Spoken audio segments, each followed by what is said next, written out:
उपचिष्टतमं विष्णु विष्णु विष्णु विष्णु विष्णु ओम आसनमंत्र सोमासनमंत्र शमेरो पिष्टभृतं जन्दगुन्मदवतासनपवसन विरीगा प्रीतित्रादित्यतं चितराणां नित्यं पवित्रं पुंसासनम् ओम नमः कनं गलाकं भट्टं ज्ञानजुदरं तदवदं दर्शितं ज्ञान तस्मै श्री गुरुब्रह्मा ओम गुरु ब्रह्मा गुरु विष्णु गुरुदेव महेश्वरं गुरुरेव परं ब्रह्मं तस्मै श्री गुरुवै नमो नमः आज्ञानन्दं दिव्यानन्दं श्लाकाचक्षुरमुनिमीलितं ज्ञानं तस्मै श्री गुरुवै नमः गुरु ब्रह्मा गुरु विष्णु गुरुदेव महेश्वरं गुरुरेव परं ब्रह्मं तस्मै श्री गुरुवै नमो नमः ओम मन्नाथ श्री जगन्नाथं मा गुरु श्री जगद्गुरु मम आत्मा सर्वभूतात्मा तस्मै श्री गुरुवै नमो नमः।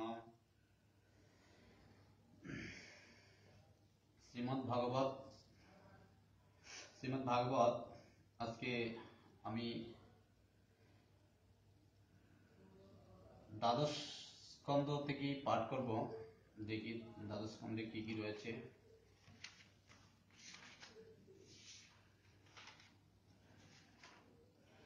দ্বাদশ স্কন্ধে রয়েছে প্রথম অধ্যায় ভবিষ্যৎ রাজবংশ বর্ণন, দ্বিতীয় অধ্যায় রয়েছে কলির ধর্ম ও অধর্ম সংস্থাগতন, তৃতীয় অধ্যায় রয়েছে যুগ ধর্ম ও কলির ভোগের কথা, চতুর্থ অধ্যায় রয়েছে পরমার্থ নির্ণয় প্রলয়। আচ্ছা, আজকে আমরা দ্বিতীয় অধ্যায়ে পড়ি কলির ধর্ম ও অধর্ম সঞ্চার কতন। দ্বাদশ স্কন্ধের দ্বিতীয় অধ্যায় কলির ধর্ম ও অধর্ম।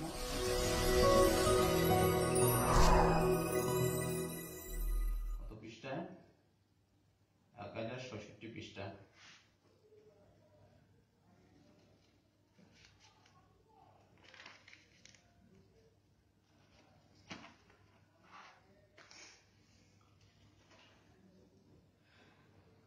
দ্বাদশ স্কন্ধ দ্বিতীয় অধ্যায় কলির ধর্ম ও অধর্ম সঞ্চার পতন। শুকদেবে কহে পরে শোন নরপতি, কলিকালে হবে যেও পৃথিবীর গতি। কলিকাল ভলমান হইবে যখন, শতয়াদি ধর্ম সব হইবে নিধন। কলিতে হইবে ধন মানবের সার, আর সব গুণ আদি যত কয়াচার। সকলি দনের বশ হইবে নিশ্চয়, আর শোনো মহামতি কহি সমুদয়। বরয় অধর্মী সবে হইবে তখন, দাম্পত্য প্রণয়ে রুচি না হবে আতক কখন। ক্রয় বিক্রয়তে সব প্রবঞ্চনা হবে, স্ত্রী পুরুষের অতি শ্রেষ্ঠ জানিবে তা সবে। মহাপাপ কলিকালে হবে মহাশয়, ব্রাহ্মণের কথা এবে জানিবে নিশ্চয়। যজ্ঞসূত্র ছিন্ন মাত্র রহিবে কেবল, কহিলাম সার কথা তোমার সকল। সভাস্থলে বহু কথা কবে জন, পণ্ডিত বলিয়া তারে করিবে গণন। ধনহীন যে জন কলিতে হইবে, অসাধু বলিয়া তারে সকলে কহিবে। দাম্ভিক হইবে আর যে বা অহংকারী, সাধু বলি কলিতে সে উচ্চ নামদারি। দুরাস্থিত জলাশয় জানিবে কে যত, মহাতীর্থ নামে খ্যাত হইবে সতত। বাচালতা প্রকাশিত হইবে যার মুখে, সত্যবাদী হবে সেই থাকিবে সুখে। আরো শুনো মহারাজ যশের কারণ, কলিতে করিবে লোক ধর্ম আচরণ। এরূপে পৃথিবীতে অনর্থ সম্ভবে, দুষ্ট প্রজাগণে সব পরিপূর্ণ হবে। তখন নিশ্চয়ই তুমি জানিবে অন্তরে, ব্রাহ্মণ ক্ষত্রিয় শূদ্র বৈশ্যের ভিতরে। যে জন বলবান জানিবে নিশ্চয়, ধরণীর রাজা সেই হবে সেই অসময়। কলিকালে যত সব নরপতিগণ, লোভধক নির্দয় চিত্ত হবে সর্বক্ষণ। দস্যু কার্যে সকলেতে উন্মত্ত হইবে, প্রজার উপরে বহু পীড়ন করিবে। ধন দ্বারা তাহার করিবে হরণ, প্রজা সব পাইবে কে পালাইবে পর্বত কানন। ফলপুষ্প শাকমূল তাহারা খাইবে, অনাবৃষ্টি হেতু রাজ্য দুর্ভিক্ষ হইবে। তাহারও পীড়িত রাজা তেজিবে জীবন, রিপু বসে পরম পরে করিবে চিন্তন। ক্ষুধা তৃষ্ণ ভেদিতে যে পরিবে সতত, অল্প আয়ু হবে তবে জীবগণ যত। কলিতে দেহির দেহ সদা ক্ষীণ হবে, মানবের মধ্যে যাহা কহি শুনো তবে। যতে কই আশ্রমবাসী কহি মহাশয়, বেদমার্গ নষ্ট তার হবে সমুদয়, দস্যুর সদৃশ হবে যত নরবর, ধর্ম উপদেশ দিবে যত কো প্রামর, মানব গণের কথা যত হবে আচরণ, কহি শুনো নরপতি সেই বিবরণ, সহ্য হিংসা মিথ্যা সেই অনেক প্রকার, কলিতে হইবে হেন মানব আচার, সর্ববর্ণে সবে হবে শূদ্রেরও সমান, দেন সব ছাগ সম হইবে প্রমাণ, আশ্রম হইতে সব গৃহের মতন, স্নেহ শূন্য হবে সব মাতা পিতৃগণ, পিতা মাতা প্রতি পুত্র যত্ন না করিবে, পত্নী ভ্রাতা শ্রেষ্ঠ বন্ধু তাহার হইবে, গুণহীন হবে যত ঔষধি সকলে, বহুল বিদ্যুৎ দৃষ্ট হবে মেঘধলে, এরূপে কলি শেষ হইবে যখন, মানবে করিবে গর্দবের আচরণ, তখন ধর্মের ত্রাণ করিবার তরে, শতগুণী নারায়ণ অবনী ভিতরে, অবতার হবে পুনঃ দেব নারায়ণ, সাধুগণে পরিত্রাণ করিতে তখন, ব্রাহ্মণের শিরোমণি বিষ্ণু যশা নাম, সম্বল নামেতে সদা মনোহর গ্রাম, কল্কি রূপে অবতার হবে দয়াময়, ঐষ্টশর্য গুণান্বিত জানিবে নিশ্চয়, দেবদূত অশ্বে তিনি করিয়া হরণ, সকল ধরণী সুখে করিবে ভ্রমণ, অপ্রামিতে বলশালী কান্তি মনোহার, দুষ্টের দমন তাহে হবে নিরন্তর, রাজা চিহ্নধারী যত দস্যুর হেরিবে, খরগাতি তাহাদেরও বিনাশ করিবে, অবনীতে কল্কি যবে হবে অবতার, তখন জগতে হবে সত্যের সঞ্চার, সেকালে মানব জাত জনম লভিবে, শতয় অবলম্বী তারা নিশ্চয় জানিবে, চন্দ্র সূর্য বৃহস্পতি মিলিবে যখন, সেই কালে সত্যযুগ হবে আরম্ভন, শুনিলে আমার মুখে অহনরপতি, চন্দ্র সূর্য বংশজাত রাজা মহামতি, হইয়াছে হবে আরো উপস্থিতি আছে, সেই মতো কহিলাম আমি তব কাছে, তোমার জন্ম হতে নন্দ অভিষেক, কহিলাম একে একে ঘটনা প্রত্যেক, সপ্ত ঋষিগণের মধ্যে উদয় সময়, প্রথমেতে দুই ঋষি যাহা দৃশ্য হয়,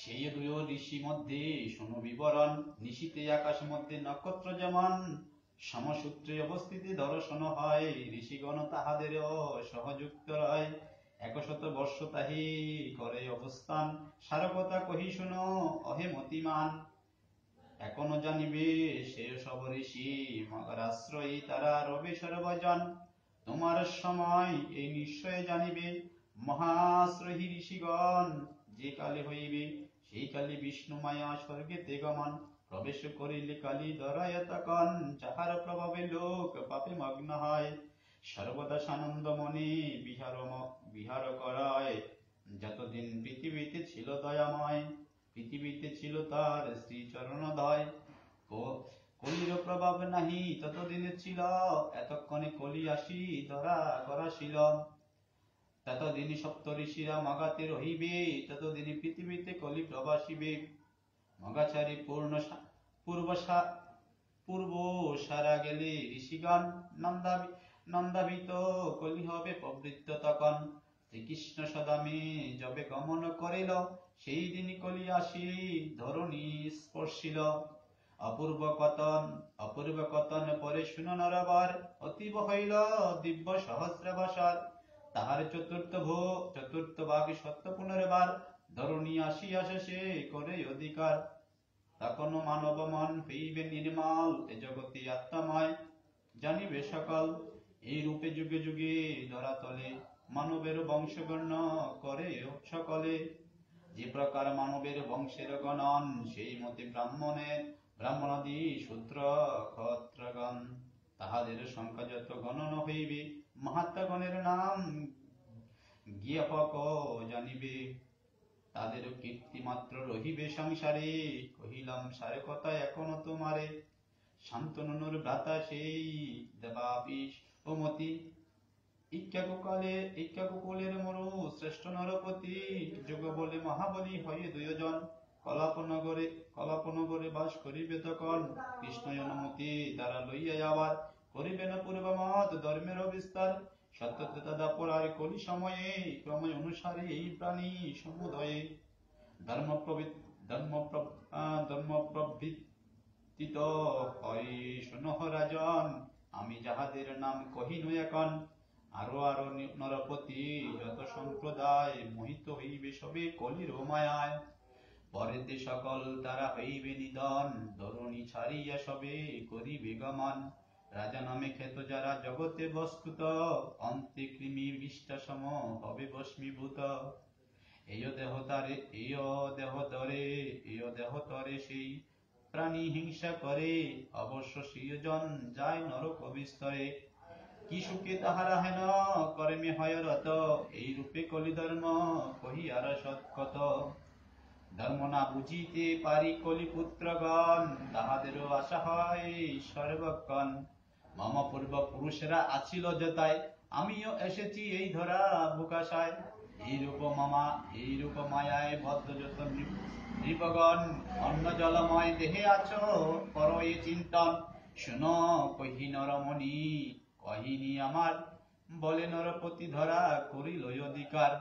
সেয় সভা ভূপতির শুনো বিবরণ, কালিতে বৃত্তি মাত্র ইহার লিখন। কলির প্রবৃত্তি যত দোষের সঞ্চার, সুবোধ রচিল গীতে করিয়া বিচার। শ্রীমদ্ ভাগবত ইতি কলিধর্ম অধর্ম সঞ্চার কথা। আজকে আমরা এই পর্যন্তই। আবার আগামীকাল অথবা শুক্রবার আবার আপনাদের সামনে ভাগবত পাঠ করার চেষ্টা করব। আর আমি প্রতিনিয়তই করি, সবসময় আপনাদের সামনে তোলারও চেষ্টা করতে পারি না, এবং আপনাদের সামনে সেই আলোচনা করার ইচ্ছা থাকলেও অনেক সময় হয়ে ওঠে না। তাই আমি চিন্তা করলাম এখন মাঝে মাঝে আমি মন্দিরেও পাঠ করব, প্লাস যদি আপনাদের মাধ্যমেও শেয়ার করতে পারি তাহলে খারাপ হয় না। তাই আশীর্বাদ করবেন। আর এই মহামারীর সংকটময় সময়ে আপনারা যার যার সেফ স্থানে থাকবেন।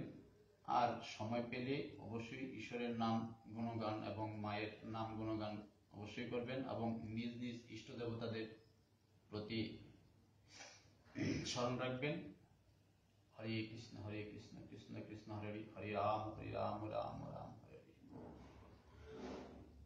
ওম পাপহং পাপকর্মহং পাপাত্মত্রাহিমং পুণ্ডরিকাকং সর্ব পাপ পরিহরিষায় নমো নমঃ। ওম জিয়াদিবি সর্বভূতস্মৃতিরূপাণং সংস্থিতা, নমোস্তস্যৈ নমো নমঃ। ওম নমো সর্বমঙ্গলামঙ্গল্যে শিবে সর্বার্থসাধিকে, শরণ্যে ত্র্যম্বকে গৌরী নারায়ণী নমোস্তুতে। या देवी सर्वभूतस्मृतिरूपेण संस्थिता, नमोस्तस्यै नमो नमः। মা তোমার সন্তানকে ক্ষমা করো মা, এই মহামারী থেকে সকল বিশ্ব ব্রহ্মাণ্ডকে তুমি রক্ষা করো মা। তুমি ছাড়া এই জগতে রক্ষা করার মতো আর কেউ নেই মা। তুমি এই বিশ্ব ব্রহ্মাণ্ডকে তুমি প্রতিপালিত করো, তুমি রক্ষা করো মা। তুমি রক্ষা করো।